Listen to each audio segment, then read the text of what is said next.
Hey, this is Annie Veblen McCarty, and I'm going to teach you how to be effortlessly productive. I've been an entrepreneur for over 20 years, and I got sick and tired of experts preaching what business and life should look like and what I should be doing as a leader and to turn a profit, only to find myself wasting time, burned out, feeling inauthentic, and still not making any money. On this show, we are ditching the shoulds. I'm giving you permission to do business differently. As a certified master coach, I believe that everything you need to have success and build the life and business of your dreams is already living on the inside.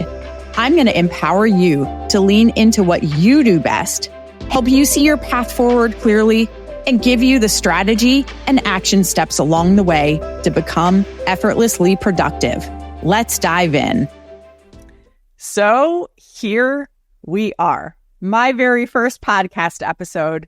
And I thought about this episode for quite a long time, probably for the last 5 years to be exact, when I first had this little idea of launching a podcast. So after thinking about this for so long, I was asking myself, what did I want to come on and share with everybody on this very first episode?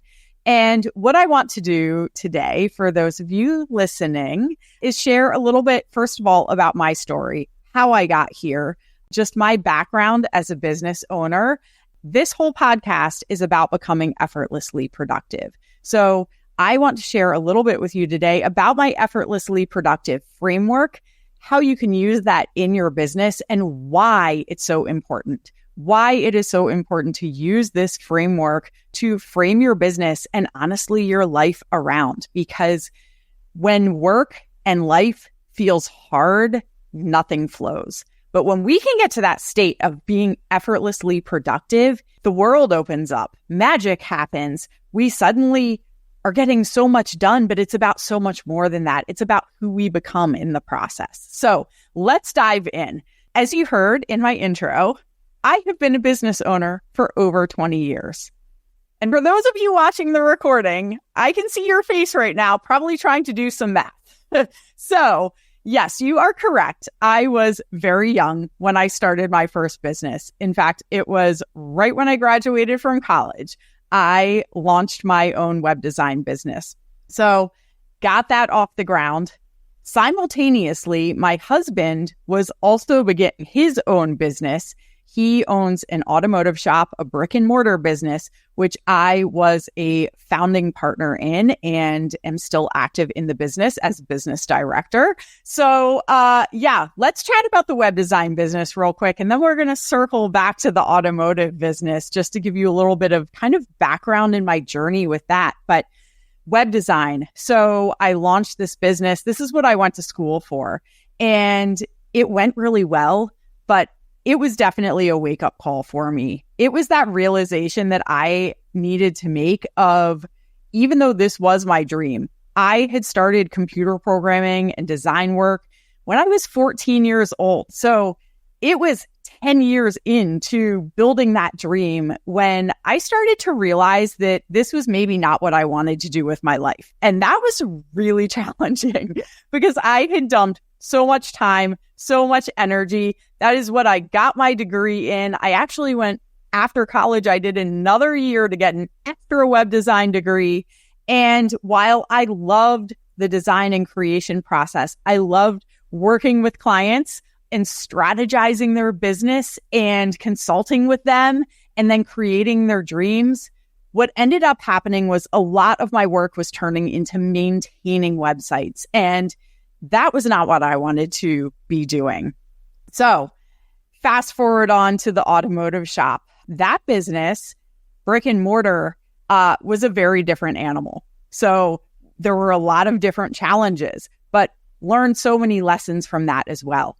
That business, we hired employees. So I learned the hard way, learned through lessons, learned through missteps, a lot about leading people. I learned a lot about delegating things. I started with, there were times where I was literally the one scrubbing out the toilet, I had times, it's an automotive shop, I had times where I was dropping an engine into a car because when we first started, it was a case of like literally whatever needed to be done, all hands on deck. So I had every position in that business: parts manager, service manager, more of reception, all the way up to my current role, which is business director and CFO. So I literally have done everything in the business. And I think for me, that was really important in my journey because it was important for me to learn all the different things. While today I will delegate cleaning toilets because that's probably not the best use of my time, I had to learn that lesson, right? So in that business, just having the wide landscape of all the different roles and learning how to, like I said, how to delegate work, but also how to manage people, and even more than manage, how to lead people was so critical in my development as an entrepreneur. I then also, when I closed my web design business, I had gotten into health and fitness coaching. And so my journey led me to being a health and fitness coach. And I did a lot of that business online. And this was really my first venture into the online forum of not just like, obviously my web design business was doing things online, but I was more interfacing with people that I knew in real life. Whereas my online business was selling to people and working with people who were all over the country and actually all over the world. So marketing on the internet, marketing on social media, it was a very different atmosphere, a very different platform, a very different approach to business than I had taken before. And what that business taught me was, while I did like the actual health and fitness work, what I really loved the most was teaching people. And what I really loved the most out of teaching those people was working with other coaches who were also building a business. So actually teaching them about business. It wasn't so much the health and fitness in the long run. It was the actual teaching of business concepts and helping people with their business, consulting with them, which tied back to what I had learned in my web design business of what I really liked doing was consulting and working with the business owners. So all of this led me to decide to get certified as a life and performance coach. And that certification opened my eyes to a whole new world. Number one, I realized that I have a natural talent for that, but it was also something I loved. So I poured my entire heart and soul into learning how to be the best possible life and performance coach that I could be. And I knew that I wanted to use this to help other business owners. I actually wanted to coach in the business sphere. So I ended up going on to become a master certified coach, and I am actually now an instructor. So I teach other life and performance coaches how to become that coach and then how to become a master level coach in those skills. So that part of my journey really tied it all together. It gave me skills to help people understand their subconscious. Something that in my business journey and in my leadership journey, one of the puzzles that I was having a really hard time unlocking was why people would get stuck, why business owners would get stuck, why our employees would get stuck.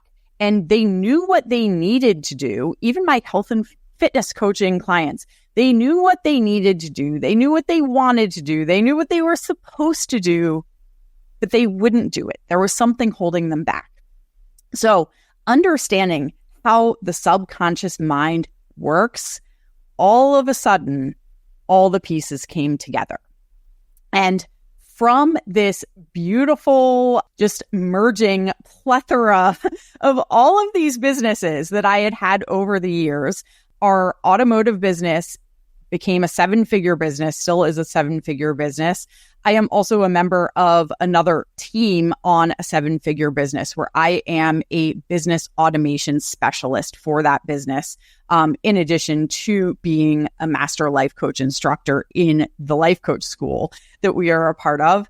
So it was this beautiful marriage of all of the concepts. And out of that, I developed my Effortlessly Productive framework, because I started to realize the places in my business where over the years I would get stuck. It was often because I was listening to advice that experts, I'm going to say experts in air quotes, and some of these people were truly experts, not to diminish them, but so often these people would give advice saying, you have to do business this way. And so I would go down that path of doing business that way. And a lot of the time, it felt inauthentic. It did not feel like me. I felt like I was having to be an actor in my own body and in my life and in my business. And that didn't feel good. And what came of that was no results.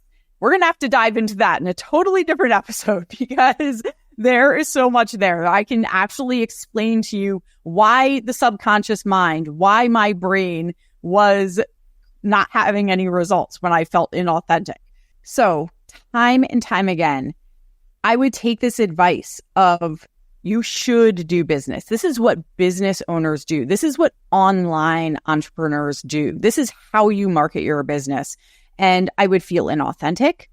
Sometimes it wouldn't work for me. Sometimes I would hate doing what I had been told. Sometimes just that intuition inside of me would say, this is not the right thing for you and your business. Sometimes it was amazing advice, but it wasn't the season of business that I was in. And I started thinking about this. Number one, I do not like being told what to do.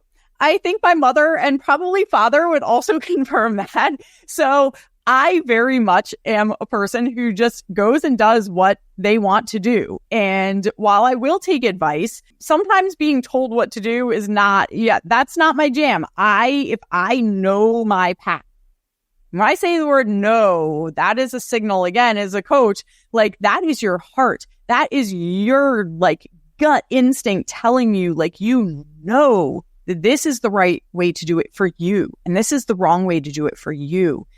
What I realized was that there is no right or wrong way for everybody. And as I put all of these pieces together in my journey as an entrepreneur and in my journey as a life coach, I started to realize that things were so much more complex.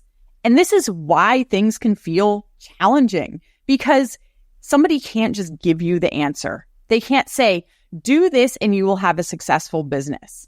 One of my mentors, Josh Coates, he has a quote that I have come to live by, which is, it's arrogant and ignorant to think that somebody can do the same things as you and get the same results. And so as I thought about all of these things, and as I put the pieces together over the years, I realized that what I wanted to do was I wanted to teach entrepreneurs, rather than giving you exact specific advice and saying, this is the only right way to build a business.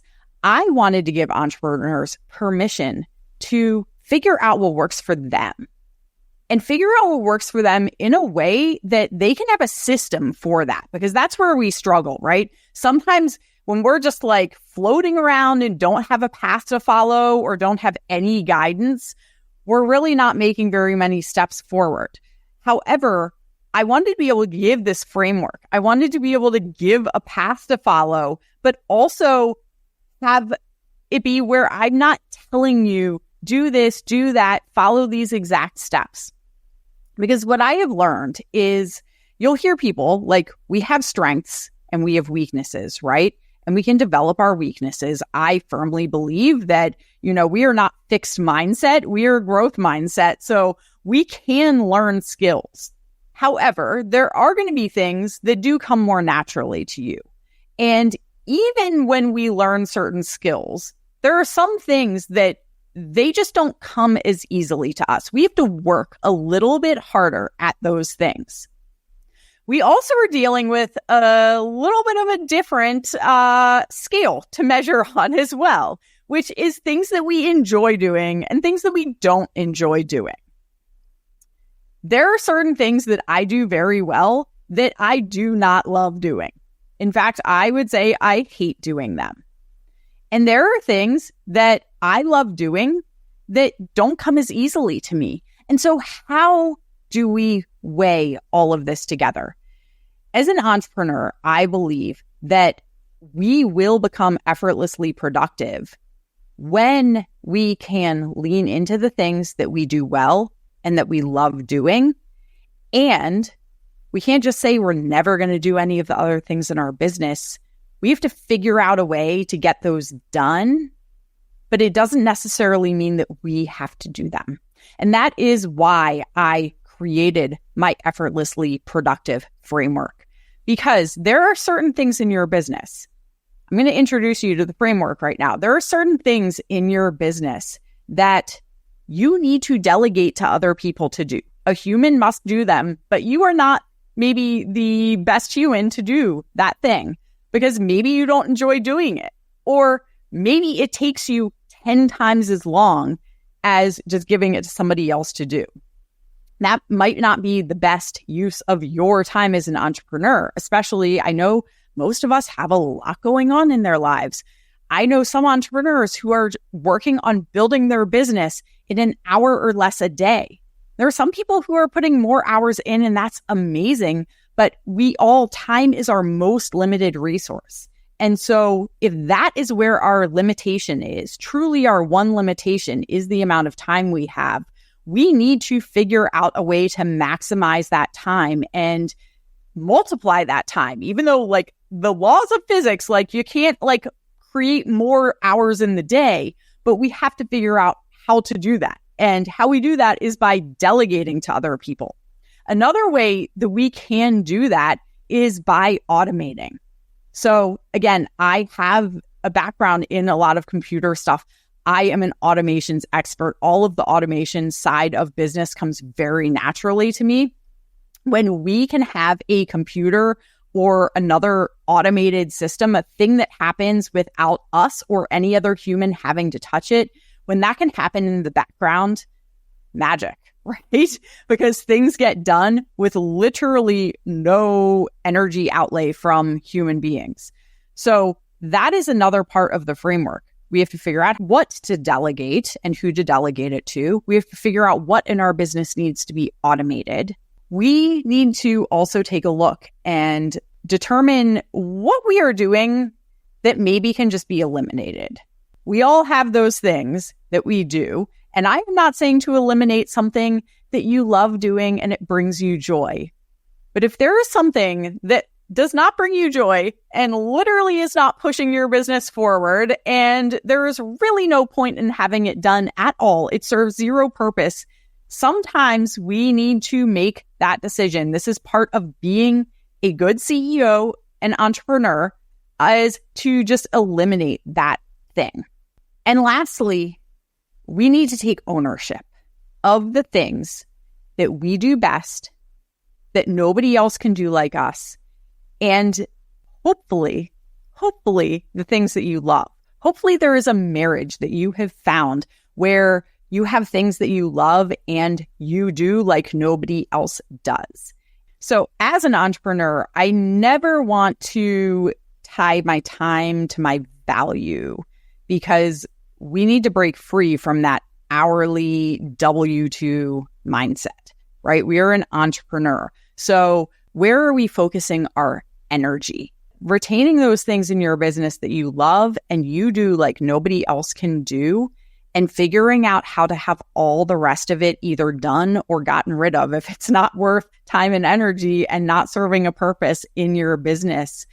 That is the destination where I would like to take you.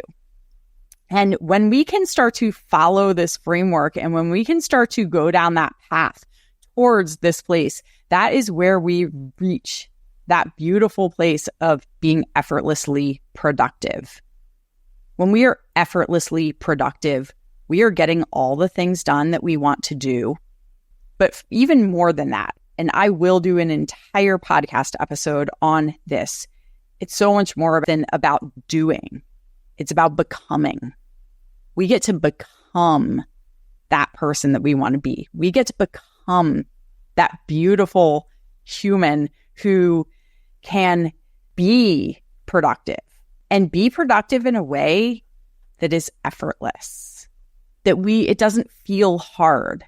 It doesn't feel like hard work every single day. It doesn't feel like that slog, that it just flows. As an entrepreneur, we tend to focus on business, and I do this too. I do this all the time where I'm like so focused on business. But the magical thing about the effortlessly productive framework is that we can apply this to our life as well. And that was one thing as an entrepreneur where I really got frustrated watching some experts who, and I am really working very hard right now not to be judgmental. However, I really feel like they were doing a disservice to so many people because the image that they would put forward is that they were doing every single thing in their business and in their life, when in fact they had a whole team supporting them and serving them. They had a nanny, they had a cook, they had somebody doing their laundry, they had a house cleaner, and there is nothing wrong with any of that. I want you, if that is stuff that you want, I want you to have that. If you I do not like cleaning my house. I hire somebody to clean my house. I am never going to pretend to you though that I clean my house. And that is where I had the issue, was the appearance that they were doing it all. And the reason that I have issue with that is because so many of us who are 20 steps behind them are looking at them and judging ourselves because we see them supposedly getting so much done and being this magical unicorn that just life is just easy and they do it all and they are superhuman, and we are judging ourselves because we can't be them. And meanwhile, they have that huge support staff in place in their life and business. And again, I encourage you. One of the first things that I encourage or work with entrepreneurs when the time is right, hire a VA, hire people to do projects for you, hire somebody to do your graphics. If graphics are not your thing, please hire people. I have many VAs and other support people that I hire in my business. I also have people that I hire in my personal life to help support me in the things that I either don't want to do or I know it's not the best use of my energy. So I will never pretend to you that I do it all. I am very careful to put my energy into the things that I either love doing or that I do very well, and ideally getting to the place where I am putting my energy and therefore time into the things that it's both. It's both. So again, I am never telling you also to eliminate or stop doing something that you love doing. If there is something that brings you joy, it is okay to keep doing that. If it is lighting you up and feeding your energy, please do more of it. But we also have to measure within the bounds of what our goals are, what we want to accomplish, the impact that we want to make on the world. Most importantly, the impact. Make on the world, make on our family, make on ourselves, make on our community. And as long as we are doing what we set out to do, as long as we are accomplishing that and having that impact that we want to make, and every single person's version of impact is going to look a little bit different. And that's a good thing. that's a beautiful thing. Because if we all wanted to have the exact same impact on the world, then this world would be a very bland place. And that one thing would be done really well, and there would be a lot of things that were left with no impact. So I love that everybody's version of impact looks different. So we are going to wrap up today. I hope that this served you to just help to introduce to you the Effortlessly Productive framework, the journey that we are about to take with each other. This podcast is going to have, yes, some strategy, some consulting, some advice. I'm going to lay out some steps for you. I'm going to give you actions to take. But more importantly than that, we are going to dive into some life and performance coaching as well in my episodes. And I'm going to help you become that person, because we have to become that person first before we can do the things that that person does. So that is where we are going. Thank you so much for being on today. This was so much fun. I am so honored to have you here listening to my podcast.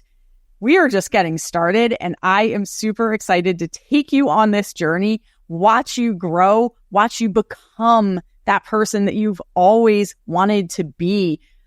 I also believe that person, she or he is already inside of you right now. We're just going to work on pulling that out of you and having you step into that, step into your power. So thank you so much for listening.